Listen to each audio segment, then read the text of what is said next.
bossing, ngayon po yung nagte-testing ako. So, ito yata pinaka-importante yata sa akin.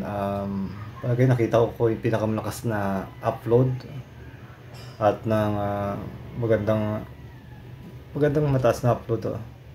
Ito sa combination ko na, teka nga, lagay ko antenna number 0 at antenna number 1, tapos ito pa yung antenna number 7 at antenna number 10. So ito yung magkabilang gilid na to. Yan.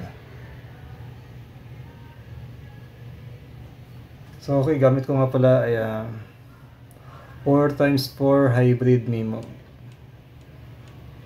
So ayan.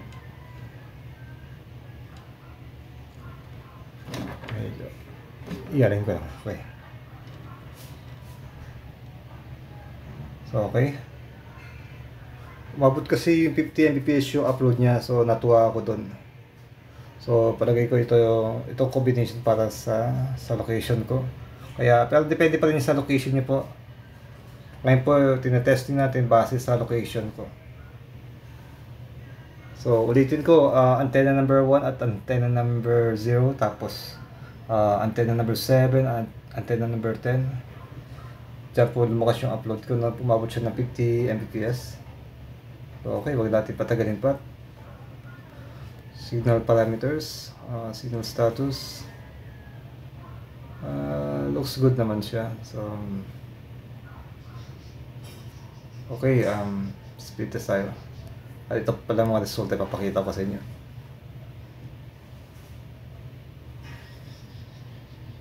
So ito kanina pumalo siya ng 51 Mbps na upload na 307 o kaya 348, 50. So okay, speed test tayo.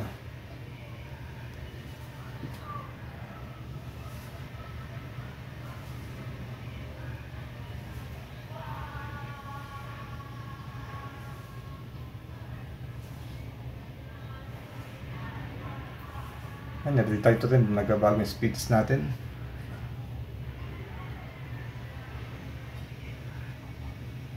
Yan sinasabi ko.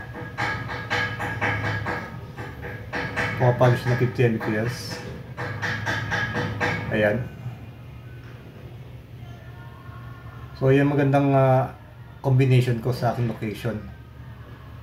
So maging problemado lang ako paano ko i-setup sa mismo case niya, paano magbubutas. So antabayan na lang po kung paano ko